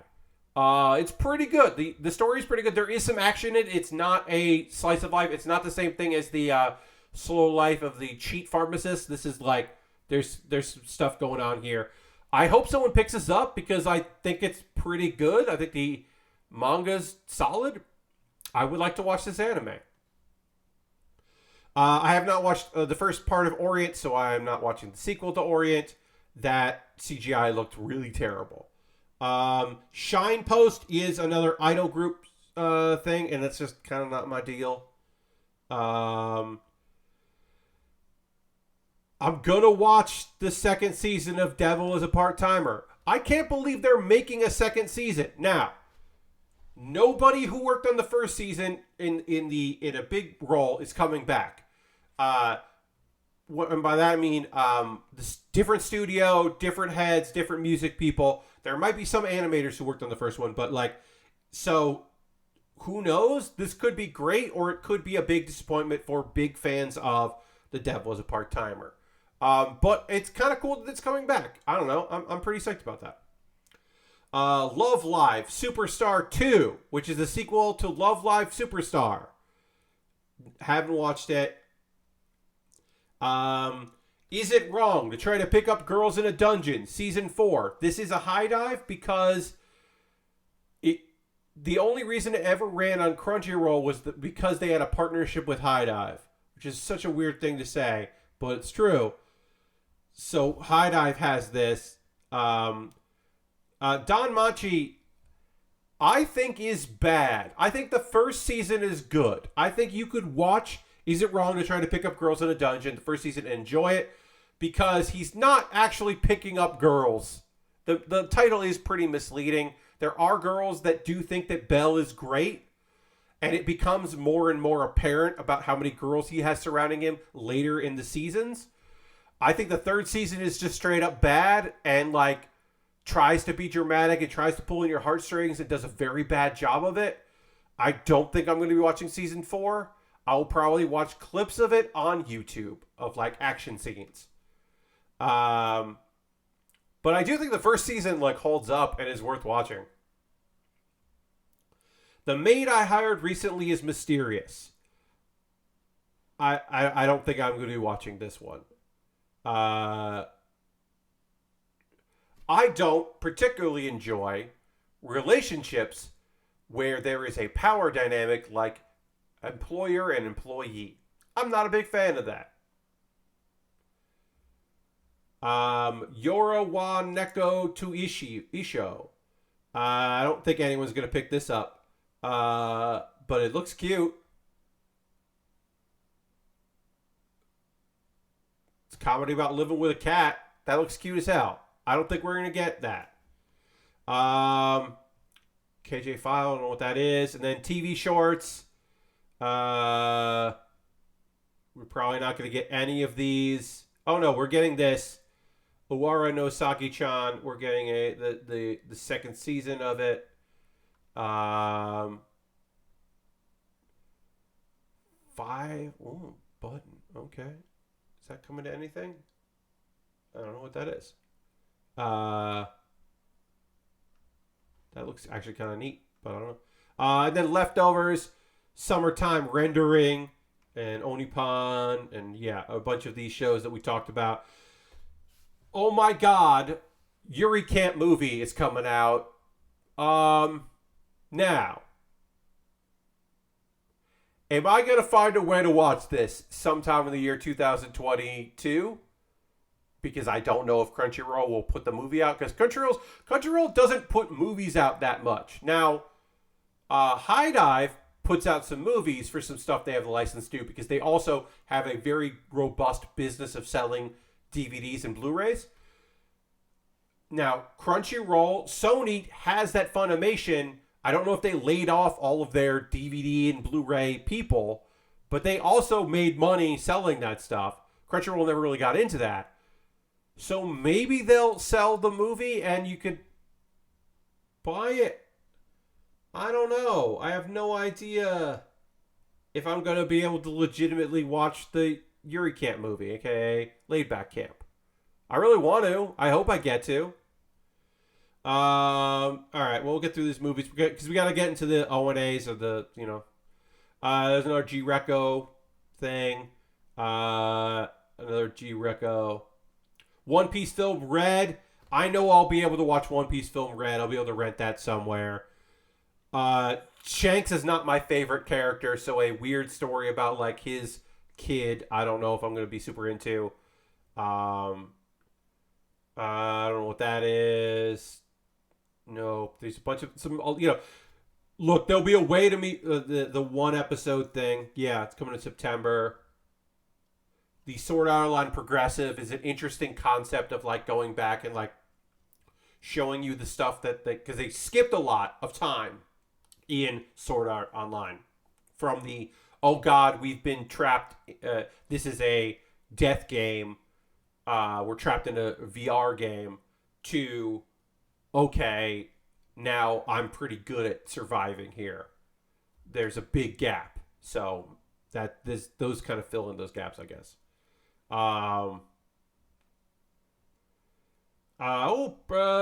Precure is getting a movie. That's fun. That looks terrible. Well, that looks cute. It looks very cute. Okay, then we got OVAs, ONAs, and specials. Some of these are going to show up. Some of these are on Netflix, so they're counted as a special because Netflix could do, there are 3 ways Netflix shows anime. All at once, weekly, all at once after it aired weekly in Japan. Like Dorohedoro. Bastard, they're fucking doing an anime based on the manga Bastard again. They're redoing Bastard. That's so strange. This could be released weekly, and they could wait and have it all come out at once. I don't know. That's why it's in the OAV, ONA special category here. Prima Dawn, what that is. There's a Dr. Stone special episode that'll definitely be on Crunchyroll because Crunchyroll puts a lot of effort into Dr. Stone. Yeah, we got a Gundam prologue thing. The prologue for Witch for Mercury, which is coming in October. I don't know if anyone's going to air this prologue or if we're going to get it once. Because it's airing in weird festival circuit, and then it's going to be in events, and then eventually might be on television. Hell yeah, Witch for Mercury. Indeed, and John. That's coming in October. October is going to be busy too. Okay, something for the manga. All right.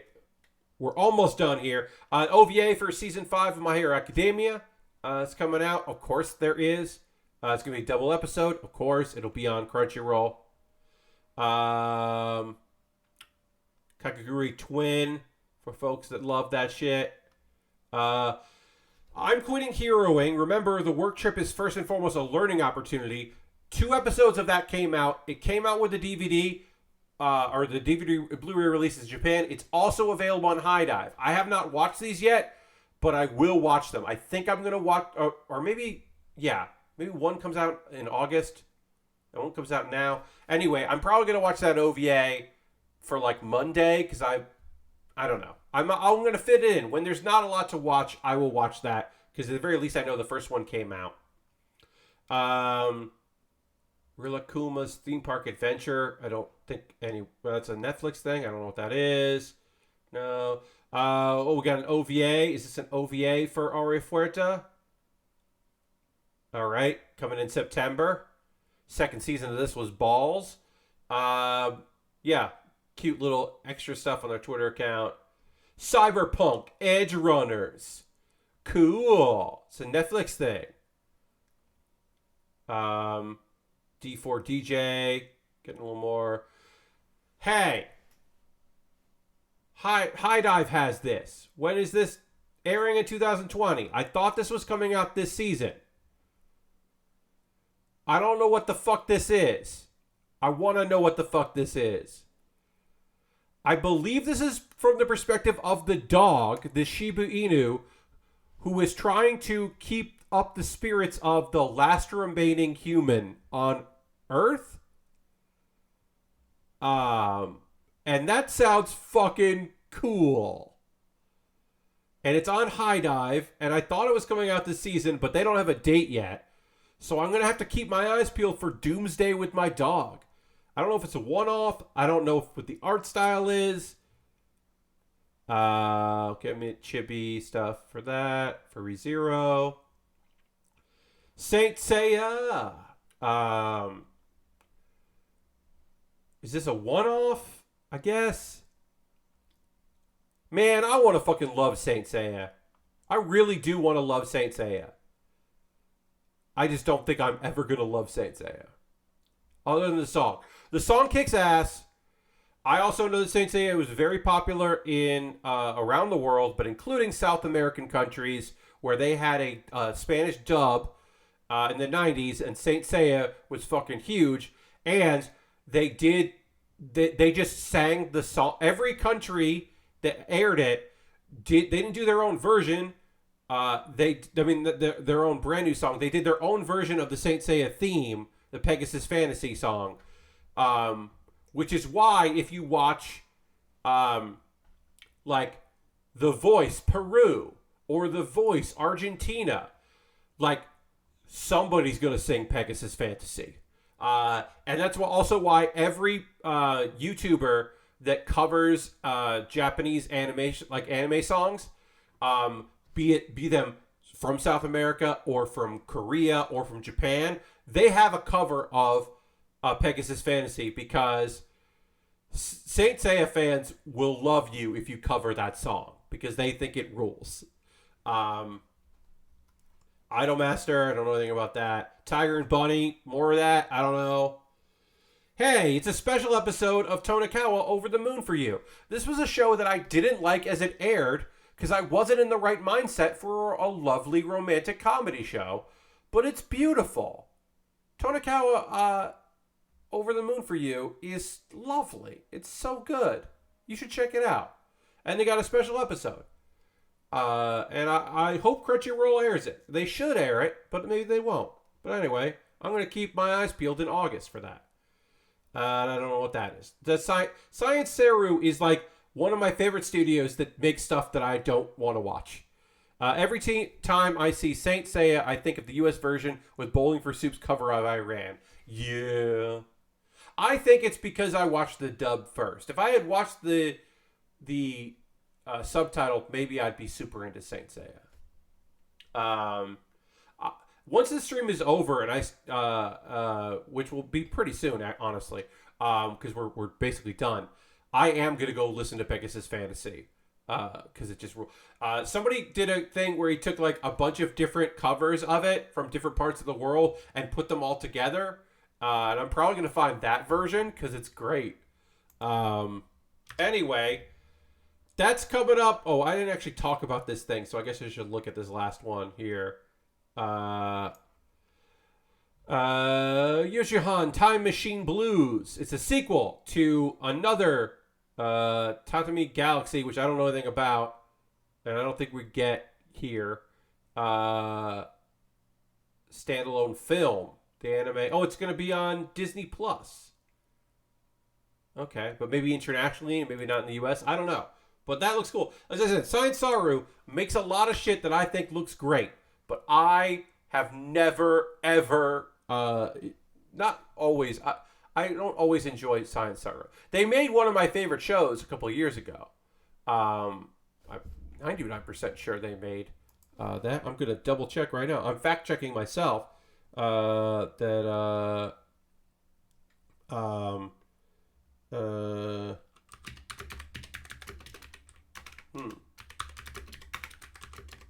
see. This would have been 2000s. Yeah, I believe they made this. Let me double check that they made Keep Your Hands Off. I believe they made Keep Your Hands Off Isaacan. Let's see. Science Saru. Science Saru made Keep Your Hands Off Eyes Again. Yes, great. I was right. They did wait. They did make my favorite anime of 2020. So there you go. Anyway, folks that are watching the live stream, I will talk to you for a few minutes after I'm done with this wrap up. Folks that watch this 2 hour plus video, thank you so much for watching this video. How long was this recording? Yes, over 2 hours. Thank you so much for watching this. If you're watching this here, click the like, leave a comment about your favorite show. Hey, tell me your favorite show from the spring season, and tell me the show you're most looking forward to. And if it already started, let me know what you're watching here in the summer season. Click another video, watch another one. There's a bunch of them that are good. And thanks so much for watching this on YouTube. Bye-bye.